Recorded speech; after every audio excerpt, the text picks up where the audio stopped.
সুপ্রিয় শিক্ষার্থী, জাতীয় বিশ্ববিদ্যালয় অনলাইন ক্লাসে সবাইকে স্বাগত জানাচ্ছি। করোনা পরিস্থিতিতে শিক্ষা কার্যক্রম সচল রাখার স্বার্থে জাতীয় বিশ্ববিদ্যালয়ের উদ্যোগে অনলাইন ক্লাসে সংযুক্ত হতে পেরে আমি আনন্দিত। সবাইকে স্বাস্থ্যবিধি মেনে চলার আহ্বান জানাচ্ছি। আজ বিকাশ মনোবিজ্ঞান পার্ট 2 এর 14 নম্বর ক্লাস আমাদের। আজকে আমরা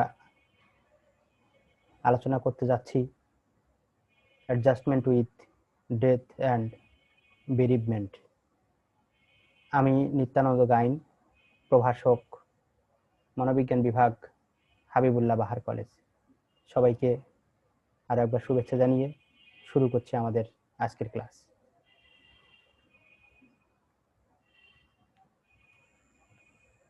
এটি আমাদের সিলেবাসের সর্বশেষ চ্যাপ্টার এবং বলা যায় যে লেট অ্যাডাল্টহুডের জীবনের শেষ সময়ের আমরা অবতীর্ণ হচ্ছে আজকের ক্লাসে। মানুষের জীবনের এক অনিবার্য অধ্যায় মৃত্যু এবং শোক। সেই মৃত্যু এবং শোক সম্পর্কে আমরা আজকের ক্লাসে বেশ কিছু গুরুত্বপূর্ণ বিষয়ে জানতে পারব। আজকের ক্লাসে আমরা জানতে পারবো মৃত্যুর মুখোমুখি দাঁড়িয়ে একজন মৃত্যু পথযাত্রী মানুষের চিন্তা, চেতনা, আবেগ, কষ্ট, ভালোবাসা। আমরা মৃত্যুর প্রক্রিয়া সম্পর্কে কিছু থিওরি আলোচনা করব এবং বৃদ্ধ বয়সের একটি বড় ট্র্যাজেডি, আত্মহত্যা, সেটি কেন ঘটে সেই বিষয়টি নিয়ে ক্লাসের শেষ পর্যায়ে আমরা আলোচনা করব। ফেসিং ডেথ বা মৃত্যুর মুখোমুখি। থ্যানাটোলজি হলো এমন বিষয় অধ্যয়ন যেখানে মৃত্যু প্রক্রিয়া, শোকের স্থায়িত্বকাল ইত্যাদি বিষয় নিয়ে সামাজিক যে দৃষ্টিভঙ্গি সেই সমস্ত বিষয় নিয়ে আলোচনা করে। প্রথম প্রশ্ন, মৃত্যু আসলে কি? বলা হচ্ছে মৃত্যু হলো যে কোনো জীবন্ত সত্তার সমস্ত ফাংশনিং বা ক্রিয়াকলাপ যখন চিরতরে স্তব্ধ হয়ে যায়, যখন মানুষের নিঃশ্বাস বা প্রাণীর নিঃশ্বাস চিরতরে স্তব্ধ হয়ে যায়, বন্ধ হয়ে যায়, পৃথিবীর সমস্ত মায়া ছেড়ে যখন মানুষ অনন্ত যাত্রার উদ্দেশ্যে রওনা দেয়, তখন সেই সময়কে আমরা বলছি মৃত্যু। মৃত্যু হতে পারে নানান কারণে। এখানে কিছু মৃত্যু যেটিকে আমরা স্বাভাবিক বলি যে বার্ধক্যজনিত মৃত্যু।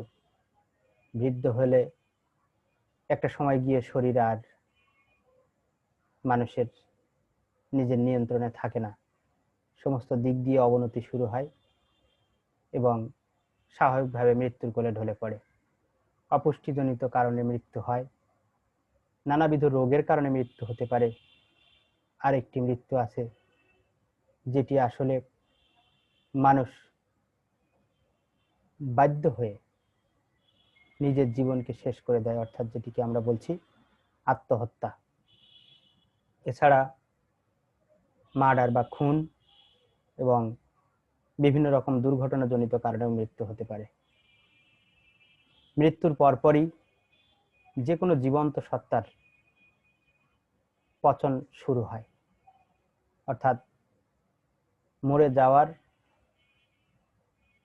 একেবারে খুব শর্ট টাইমের মধ্যে পচন ক্রিয়া শুরু হয়ে যায়। Almost all people feeling anxious about death. বলা হচ্ছে যে সমস্ত মানুষেরই মৃত্যু ভয় আছে। মানুষ কেন, আমার মনে হয় প্রত্যেকটি প্রাণী সবচেয়ে বেশি ভয় পায় মৃত্যুকে। কারণ মৃত্যু এমন একটি প্রক্রিয়া যেখান থেকে আসলে ফিরে আসার আর কোনো সুযোগ থাকে না। অর্থাৎ জীবন অবসান হয়ে যাওয়া অর্থ একজন মানুষের তার সমস্ত কিছুর পরিসমাপ্তি। কিভাবে মানুষ বা কেন মানুষ মৃত্যুর জন্য ভয় পায়, উদ্বিগ্ন হয়? কিছু কারণ আছে যেগুলি আসলে আননোন, এখনো পর্যন্ত আইডেন্টিফাই করা যায়নি যে কেন মানুষ মৃত্যু নিয়ে এত দুশ্চিন্তা করে। কিছু কারণ আছে, যেমন শৈশবকালের কিছু দ্বন্দ্ব, যে দ্বন্দ্বগুলি থেকে এই মৃত্যু ভয় বা মৃত্যু নিয়ে আশঙ্কা, মৃত্যু নিয়ে উদ্বিগ্নতা তৈরি হয়। সেপারেশন ফ্রম লাভ ওয়ান, প্রিয়জনকে ছেড়ে যেতে হবে, প্রিয়জনকে থেকে আলাদা হয়ে যেতে হবে, এই বিষয় চিন্তা করে মানুষ মৃত্যু নিয়ে অধিক দুশ্চিন্তাগ্রস্ত হয়। Factors related to fear of death, এই মৃত্যু ভয়ের সঙ্গে জড়িত কিছু বিষয় আছে, যেমন বয়স।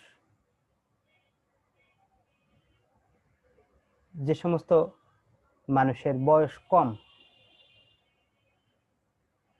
তাদের ক্ষেত্রে যে কোনো কারণেই হোক যদি মৃত্যু চলে আসে বা মৃত্যুর মুখোমুখি দাঁড়িয়ে, সাধারণত অল্প বয়সী মানুষ, যারা তরুণ মধ্যবয়সী, এরকম মানুষ মৃত্যুকে অতিরিক্ত পরিমাণে ভয় পায়। অপরদিকে যারা বয়োবৃদ্ধ হয়ে গেছেন, অনেকদিন ধরে অসুস্থ, নিজে চলাচল করতে পারেন না, নানান রোগে ভুগছেন, এরকম মানুষের কাছে মৃত্যু ভয় অন্ততপক্ষে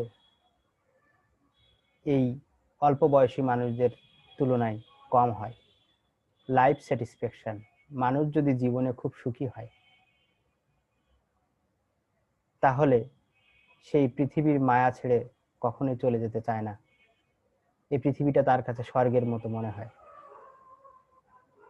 আবার অনেক আছে যে তার কিছু ইচ্ছা অপূর্ণ আছে, সেই অপূর্ণ ইচ্ছাটুকুর জন্য সে উদ্বিগ্ন থাকে, যে আমি যদি আমার মেয়েটাকে বিয়ে দিয়ে মরতে পারতাম, বা আমি যদি আমার ছেলেটার একটি চাকরি দেখে মরতে পারতাম। এরকম জীবন সম্পর্কে নানান সন্তুষ্টি অসন্তুষ্টি মৃত্যু ভয়ের পিছনে কাজ করে। সাইকিডেলিক ড্রাগস, কিছু ড্রাগ আছে যেগুলো মানসিক সমস্যায় ব্যবহার করা হয়। এই ধরনের ওষুধ খেলেও এই মৃত্যু সম্পর্কে ভয়ের সৃষ্টি বা ভীতি সৃষ্টি হয়। রিলিজিয়াস বিলিফ, ধর্মীয় কিছু বিশ্বাস মৃত্যু ভয়ের পিছনে কাজ করে। আমাদের চারপাশে ছোটবেলা থেকে আমরা জেনে এসেছি যে মৃত্যুর পরে একটি জগৎ আছে, যেখানে গিয়ে এই পৃথিবীর কৃতকর্মের জন্য মানুষকে শাস্তি পেতে হবে, কঠিন শাস্তি, বিভিন্ন অপরাধের জন্য বিভিন্ন রকমের শাস্তি। আবার এই পৃথিবীতে যদি আমরা ভালো কাজ করি, তাহলে সেখানে গিয়ে আছে পুরস্কারের ব্যবস্থা বা অনন্ত শান্তির একটি ব্যবস্থা আছে। এরকম বিশ্বাস থেকে যখন ব্যক্তি মনে করে যে হ্যাঁ, আমি জেনে হোক না জেনে হোক, কোথায় কি অন্যায় কি ভুল করেছি আমি তো জানি না, মৃত্যুর পরে না জানি আমাকে কত কষ্ট ভোগ করতে হবে সেখানে গিয়ে, এই চিন্তা করেই ব্যক্তি মৃত্যুর ভয়ে আরো বেশি ভীত হয়ে যায়। যে একে তো মৃত্যুর ভয়, তারপরে আবার মৃত্যুর পরের চিন্তা, এই দুটো একসাথে মিলিয়ে ব্যক্তির জীবনকে আসলে খুব বাধাগ্রস্ত করে, তাকে উদ্বিগ্ন করে তোলে, তাকে হতাশায় ভোগায়, তার জীবনের অনেক চিন্তা চেতনার ক্ষেত্রে এই মৃত্যু ভয় বাধা হয়ে দাঁড়ায়।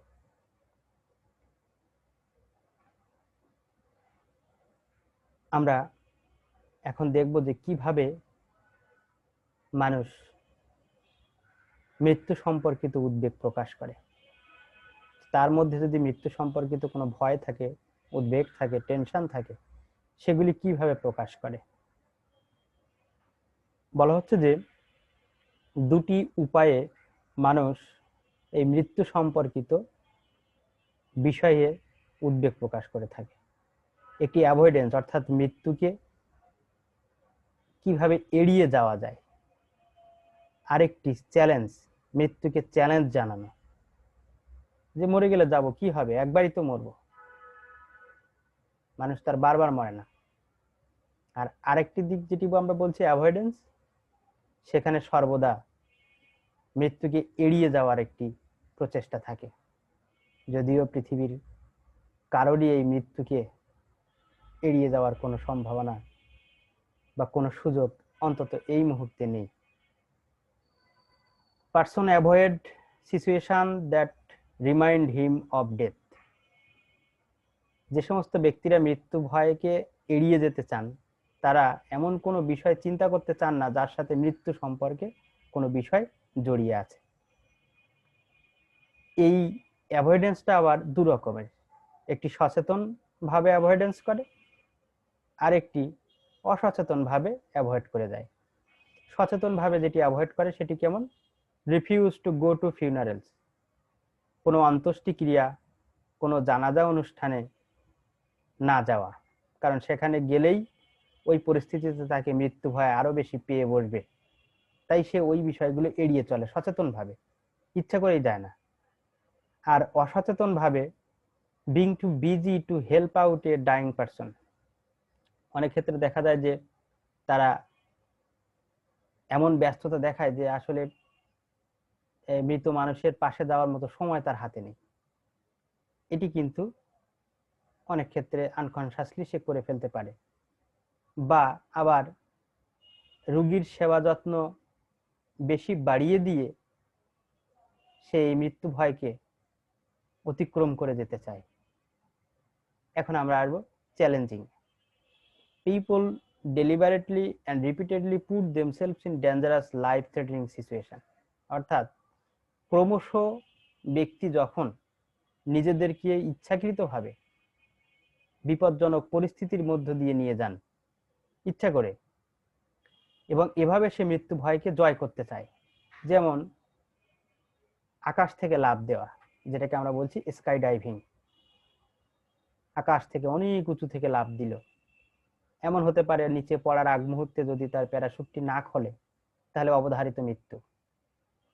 তবুও সে নিজের জীবন কিভাবে চ্যালেঞ্জ জানায়, মৃত্যু কিভাবে চ্যালেঞ্জ করে, যে মৃত্যু এখন আমাকে ভীত করতে পারে না, আমি আমার জীবনকে যেভাবে ইচ্ছা সেভাবে পরিচালনা করতে পারি, আমার সেই সাহস আছে। এছাড়া আরো আমরা যেটা দেখেছি অটো রেসিং, যে কে কত দ্রুত গাড়ি চালিয়ে আগে যেতে পারে।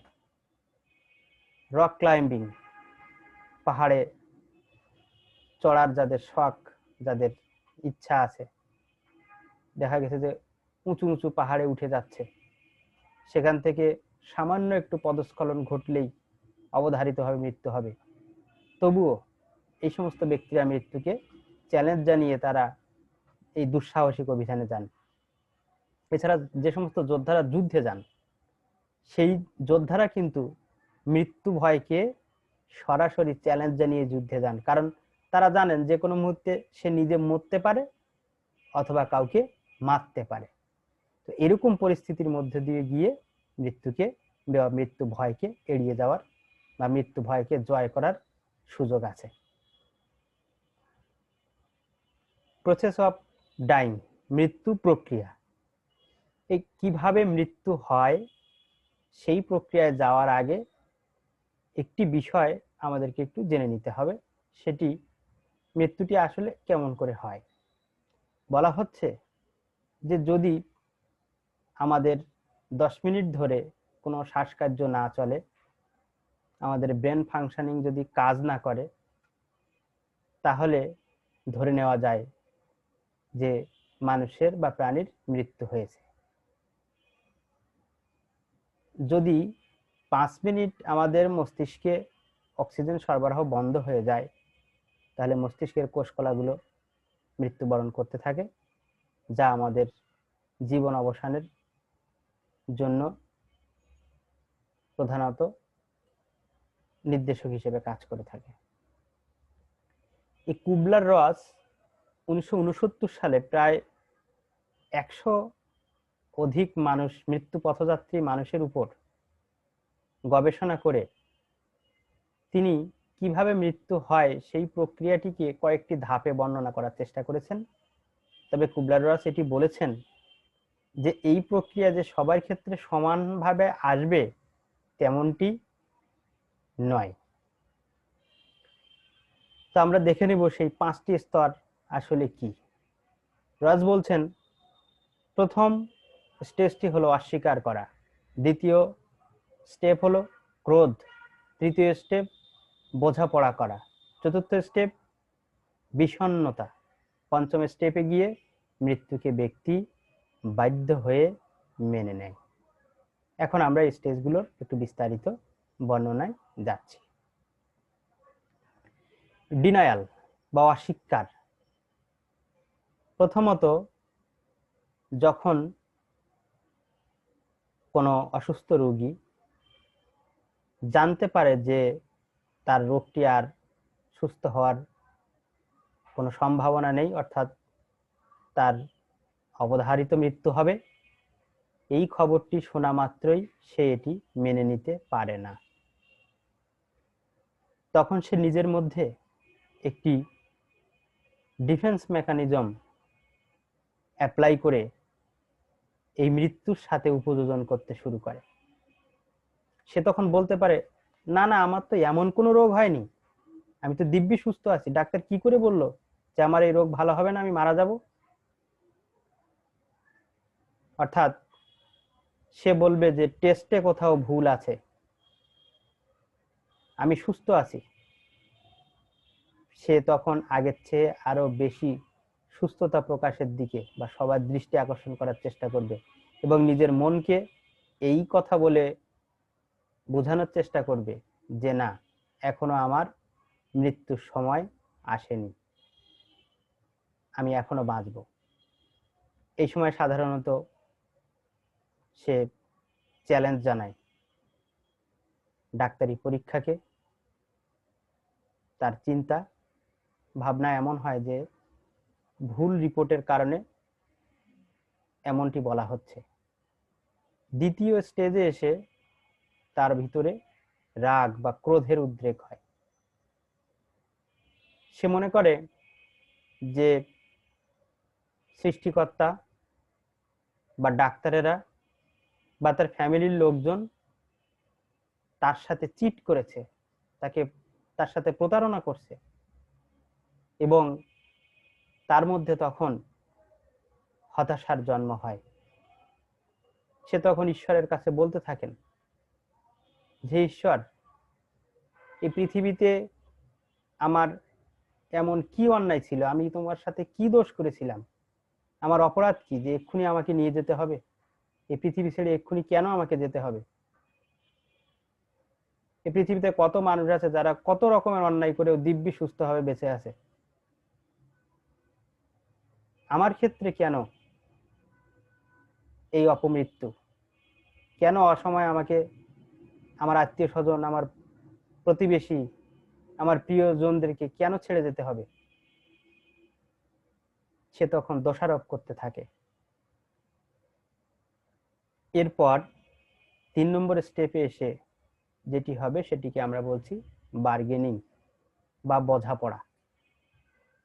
বার্গেনিং হবে সৃষ্টিকর্তার সাথে, বার্গেনিং হবে ডাক্তারের সাথে, বার্গেনিং হবে ফ্যামিলি মেম্বারদের সাথে। এই সময় এসে মানুষ খুব চেষ্টা করে নিজেকে বোঝাতে যে সত্যি কি আমি মারা যাব, আমার কি বাঁচার কোনো সম্ভাবনাই নেই? যদি কোনো সম্ভাবনা থাকে তাহলে সেটি কি? সে অনেকগুলি উপায় খুঁজতে থাকে যে কিভাবে আমি আরো একটু বাঁচতে পারি।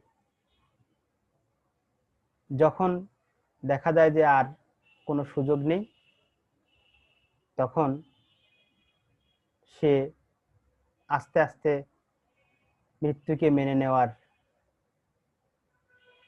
পরিকল্পনা করে। অর্থাৎ সে এখন ধীরে ধীরে চিন্তা করে যে আর কারো বিরুদ্ধে আমার কোনো ক্ষোভ দেখিয়ে লাভ নেই, আজ হোক কাল হোক এই পৃথিবী আমাকে ছাড়তেই হবে, সুতরাং আর যে কটা দিন আছি একটু শান্তিতে বা একটু স্বস্তিতে যেন মৃত্যুবরণ করতে পারি। তবে এই সময় সে তার কিছু অসমাপ্ত কাজ বা অসমাপ্ত কাজের পরিসমাপ্তি ঘটিয়ে মৃত্যুবরণের প্রত্যাশা করেন। হয়তো তিনি তার প্রিয় সন্তানটিকে এক নজর দেখতে চান, অথবা অবিবাহিত মেয়েটির বিয়ে দিয়ে মরতে চান, অথবা বেকার ছেলেটির একটি চাকরি হয়েছে সেটি জেনে মরতে চান। ঈশ্বরের কাছে তখন এই প্রার্থনাই করেন যে সৃষ্টিকর্তা, আমি তো চলে যাব, আমাকে তো তুমি নিয়েই যাবে, আমার কোনো আক্ষেপ নেই, কিন্তু আমার এই ছেলেটার বা আমার এই মেয়েটার একটা ব্যবস্থা তুমি অন্তত করে দাও। এই যে বোঝাপড়া, যে আমাকে নিয়ে যাচ্ছ ঠিকই আছে, কিন্তু আমাকে নেওয়ার বিনিময়ে হলেও যদি আমার ছেলেটির ভবিষ্যৎ সুরক্ষিত হয়, আমার মেয়েটি যদি নিরাপদে থাকে, তাহলে সেই ব্যবস্থাটা অন্তত করে দাও। এখানে ডেথ ডিপ নামে একটি বিষয় আছে। ডেথ ডিপটা হলো যে মানুষ সাধারণত তার জন্ম তারিখ আসার আগ পর্যন্ত কম পরিমাণে মারা যায়। অর্থাৎ একটা মানুষ যদি জানুয়ারিতে অসুস্থ হয়, তাহলে তার হয়তো মার্চ বা এপ্রিলে জন্ম তারিখ থাকলে ওই মার্চ এপ্রিল পর্যন্ত সে চেষ্টা করে বেঁচে থাকতে, যে অন্তত জন্মদিন পর্যন্ত বেঁচে থাকতে, এবং জন্মদিনটা পার হয়ে গেলে মৃত্যুর হার বেশি হয়। এটিকে বলা হচ্ছে ডেথ ডিপ, যে জন্ম তারিখের আগে মৃত্যুর আশঙ্কা কম বা সম্ভাবনা কম থাকে, আর জন্ম তারিখ চলে গেলে মৃত্যু হওয়ার সম্ভাবনা বেশি থাকে। স্টেজ 4 ডিপ্রেশন বা বিষণ্ণতা কামস ফ্রম পাস্ট লসেস। এই বিষণ্ণতা আবার দুরকম ভাবে মৃত্যু পথযাত্রী ব্যক্তি প্রদর্শন করে থাকেন। একটিকে বলছি আমরা রিঅ্যাক্টিভ ডিপ্রেশন, আরেকটি বলছি প্রিপারেটরি ডিপ্রেশন। রিঅ্যাক্টিভ ডিপ্রেশনটা কি? রিঅ্যাক্টিভ ডিপ্রেশন হলো যে তার সারা জীবনের অতীতে কি ক্ষতি হলো,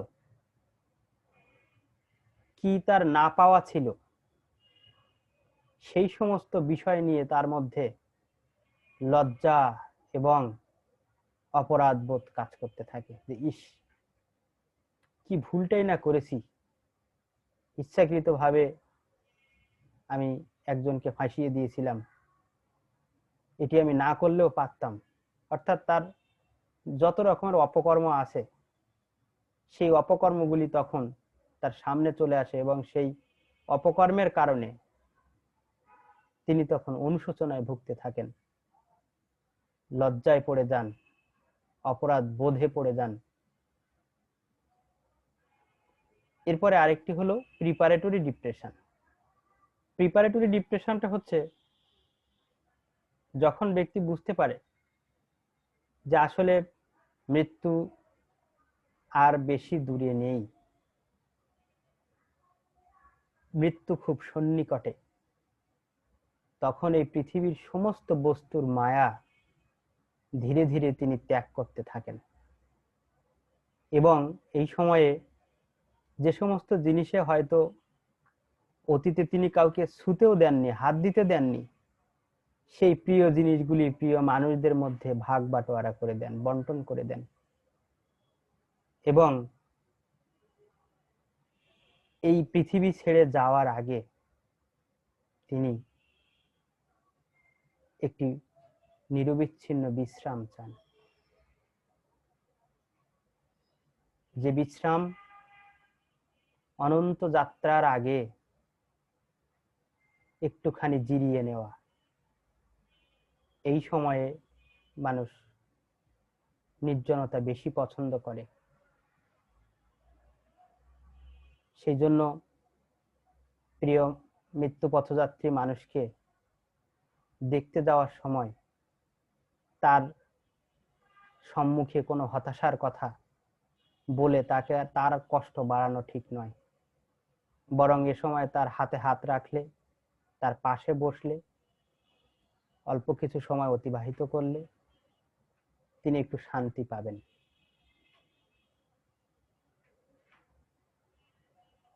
অ্যাকসেপ্টেন্স, মেনে নেওয়া,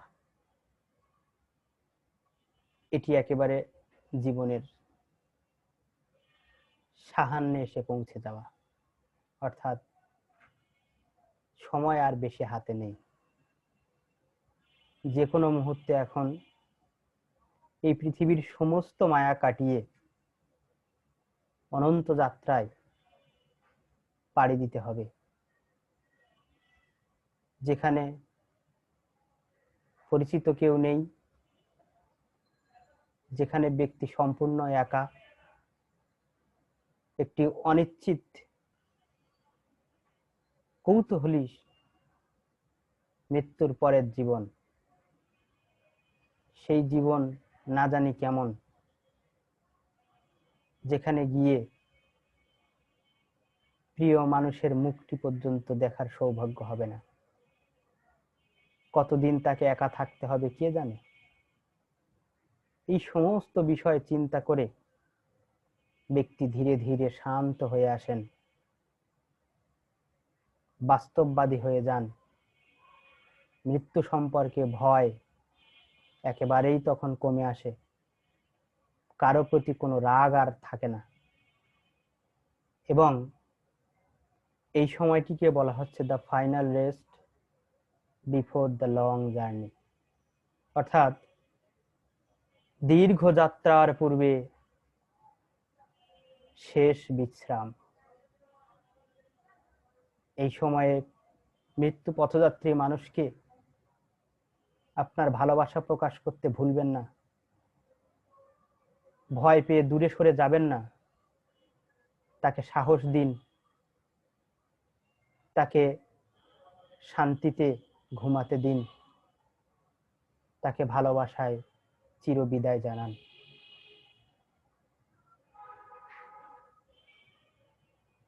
ক্রিটিসিজমস অফ কুবলার-রস।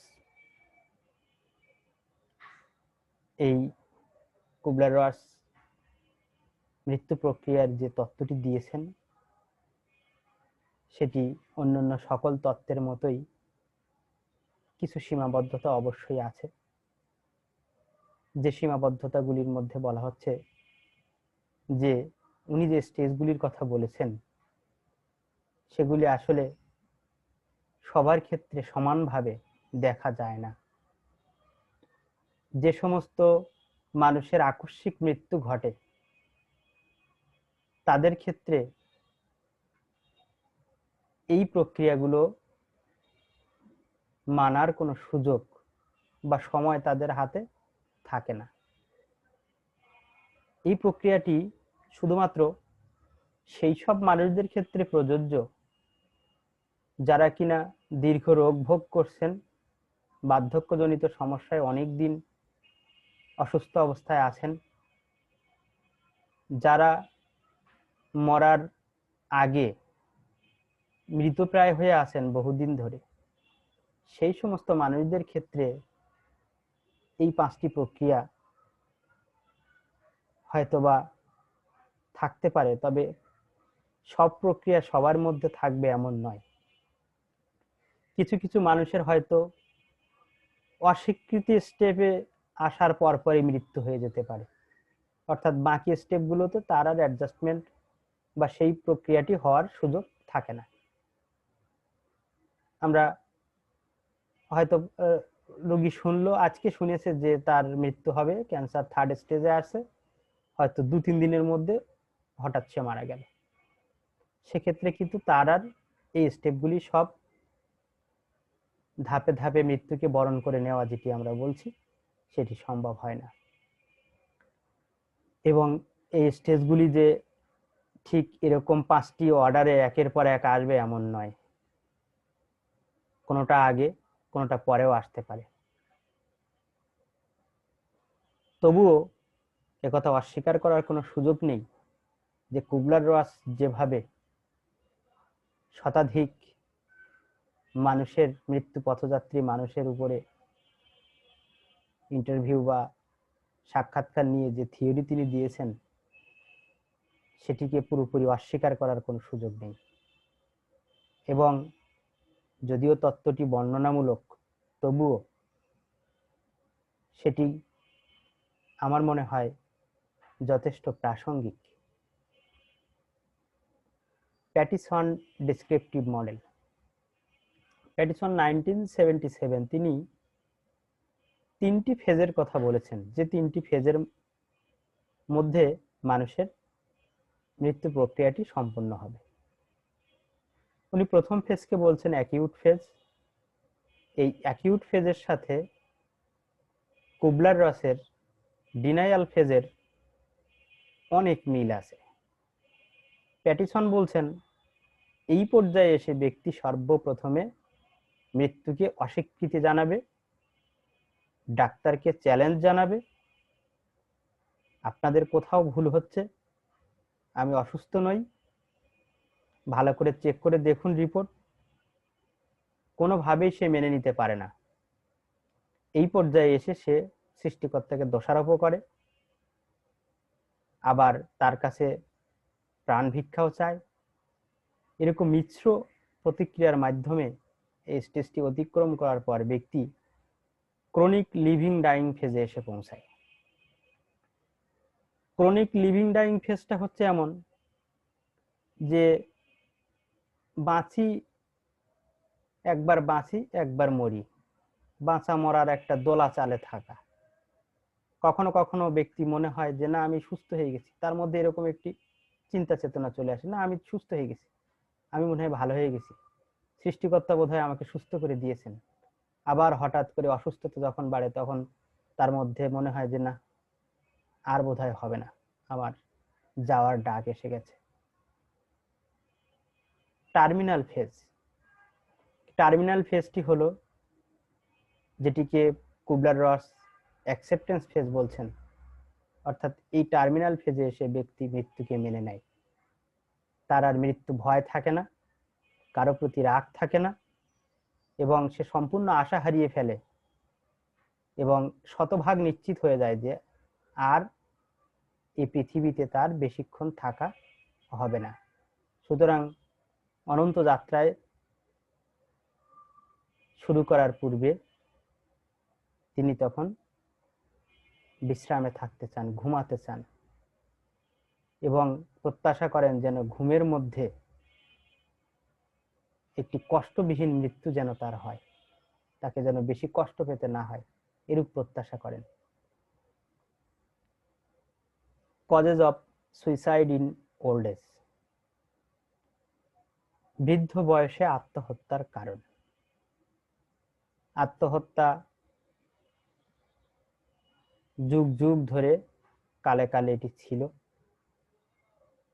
এখনো আছে। তবে আমাদের পারস্পরিক সম্পর্কগুলি যত জটিল হচ্ছে, সমাজে যত বেশি অনিশ্চয়তা বাড়ছে, যত বেশি সংঘাত বাড়ছে, যত সমাজ অসহিষ্ণু হয়ে উঠছে, তত আত্মহত্যার প্রবণতা একেবারে টিনেজার থেকে শুরু করে বৃদ্ধ মানুষ পর্যন্ত সবাইকে বিপর্যস্ত করে দিচ্ছে। জীবনের প্রতি কতটুকু বিতৃষ্ণা আসলে একজন মানুষ নিজেকে শেষ করে দেওয়ার চিন্তা করে, এই বিষয়গুলি আমরা যারা সুস্থ মন মানসিকতা বা আনন্দে আছি তারা হয়তো কল্পনাও করতে পারি না। আমাদের কাছে মনে হতে পারে এই তুচ্ছ কারণে কেউ মারা যায়, কিন্তু আমরা আমাদের সামনে যেটিকে দেখি সেটি আসলে একটি ছোট্ট কারণ, কিন্তু এই কারণের পিছনের পটভূমি অনেক দীর্ঘ। যে দীর্ঘ পটভূমিতে আছে বঞ্চনার ইতিহাস, যেখানে আছে অবমাননার ইতিহাস, যেখানে আছে অসম্মানের ইতিহাস, যেখানে ব্যক্তির এমন অনুভূতি আছে যে কার জন্য পৃথিবীতে বেঁচে থাকব, কেন এই বেঁচে থাকা, জীবন যখন অর্থহীন হয়ে যায়, বেকারত্বের চাপ যখন একটি তরুণকে বিধ্বস্ত করে ফেলে, ক্ষুধার যন্ত্রণা যখন একজন অভাবী মানুষকে পাগল করে তোলে, প্রিয়জনের মৃত্যুতে যখন একজন মানুষ জীবনের অর্থ খুঁজে পায় না, অথবা আমরা এও দেখেছি পরীক্ষায় ফলাফল খারাপ করার কারণে বাবা মার প্রত্যাশা, চাপ ছোট ছোট কোমলমতি শিশুদেরকে মৃত্যুর দিকে ঠেলে দিতে। প্রশ্ন হলো যে বৃদ্ধ মানুষ এতদিন ধরে এত কষ্ট সহ্য করে, এত সংগ্রাম করে এই জীবনে এসে পৌঁছিয়েছেন, সেই মানুষটিকে কেন মরতে হবে? আত্মহত্যার মতো পথ কেন বেছে নিতে হবে? পিছনে অনেক কারণ আছে, যার মধ্যে ডিপ্রেশন, একাকিত্ব বোধ, অনেক জটিল রোগ, দেখা গেছে ক্যান্সার বা পার্কিনসন্স, ডায়াবেটিস, ডিমেনশিয়া, এ ধরনের জটিল রোগ যদি থাকে, তখন হয়তো সেই রোগের যন্ত্রণা বা কষ্ট সহ্য করতে না পেরে বৃদ্ধ মানুষেরা আত্মহত্যার পথ বেছে নেন। প্রিয়জনের মৃত্যুর শোক তাকে এতটাই আচ্ছন্ন করে ফেলে যে সে আর পৃথিবীতে সেই মানুষটিকে ছাড়া থাকতে চান না। লো ইকোনমিক স্ট্যাটাস, বৃদ্ধ বয়সে অভাব, সন্তানদের অবহেলা, অর্থনৈতিক অনিশ্চয়তা, অসুস্থতায় চিকিৎসা না পাওয়া, নানান রকম হতাশা থেকে আত্মহত্যার ঘটনা ঘটতে পারে। যখন একজন মানুষ মনে করে যে এই পৃথিবীতে তার বেঁচে থাকা অর্থহীন, তার জীবন মূল্যহীন, সমাজে কেউ তাকে মূল্যায়ন করছে না, এই সমাজ তাকে চায় না, সে সমাজের বোঝা, এরকম চিন্তা চেতনা যখন কারো অনুভূতিতে প্রকট হয়, তখন আত্মহত্যার মতো একটি ভুল সিদ্ধান্ত চলে আসতে পারে। আরেকটি ব্যাপার, ফ্যামিলি হিস্ট্রি। যদি কারো পরিবারে আত্মহত্যার ইতিহাস থাকে, তাহলে সেই আত্মহত্যার ইতিহাস থেকে পরিবারের অন্য সদস্য উদ্বুদ্ধ হতে পারে এবং সে অনুযায়ী সে এই চরম ভুলটি করতে পারে। আমরা চাই না পৃথিবীতে আর কোনো প্রাণ অকারণে চলে যাক। জীবন অতি মূল্যবান। এই পৃথিবীর রূপ, রস, গন্ধ যতদিন উপভোগ করা যাবে, তার প্রতিটি সেকেন্ড যেন একজন মানুষ উপভোগ করতে পারেন, সমাজ যেন তাকে সেই সুযোগ দেয়। আমরা যেন এরকম হতাশাগ্রস্ত প্রবীণ মানুষদের পাশে দাঁড়াতে পারি, তাদের হাত ধরে সাহস দিতে পারি, তাদেরকে যেন আমরা বোঝাতে পারি যে আপনারা সমাজে ফেলনা নন, আপনারা মূল্যবান সম্পদ। তাহলে হয়তোবা এই বৃদ্ধ বয়সের মানুষটিকে আত্মহত্যার মতো এরকম পদক্ষেপ না নেওয়ার হাত থেকে আমরা বাঁচিয়ে তুলতে পারি। আজকের এই ক্লাস থেকে আমরা বেশ কিছু নমুনা প্রশ্ন উপস্থাপন করেছি এখানে। আশা করি এই প্রশ্নগুলি অনুশীলন যদি তোমরা তোমাদের টেক্সট বুক থেকে বিস্তারিতভাবে জেনে নাও, এটি তোমার জন্য সহায়ক হবে এবং এই ক্লাসের ফলপ্রসূতাটা তখন তুমি বুঝতে পারবে। আমাদের এই পরিশ্রম সার্থক হবে যদি এই ক্লাস থেকে তোমরা সামান্যতম উপকৃত হও। এতক্ষণ সময় দিয়ে ক্লাসে থাকার জন্য তোমাদেরকে অসংখ্য ধন্যবাদ। সব শেষে বেশ কিছু বই আমি ফলো করেছিলাম আমার এই লেকচারটি তৈরি করতে, তোমরা চাইলে এই বইগুলোও দেখতে পারো। এটি তোমাদের জন্য বেশ হেল্পফুল হবে বলে আমি প্রত্যাশা করি। সব শেষে বলা হচ্ছে যে death is not the opposite of life but A part of it. মৃত্যু আমাদের জীবনের প্রতিপক্ষ নয়, মৃত্যু আমাদের জীবনেরই অংশ। এই পৃথিবীতে কত মৃত্যু হয়েছে, আরো অনেক মৃত্যু আসবে যাবে। এর মধ্যেই জীবনের গতিতে চলবে। সবার সুস্থতা, সুখী সমৃদ্ধি ভবিষ্যৎ কামনায় শেষ করছি আজকের ক্লাস। বিদায় নিচ্ছি আজকের ক্লাস থেকে। দেখা হবে আমাদের সর্বশেষ ক্লাস 15তম লেকচারে। ভালো থেকো সবাই, ধন্যবাদ।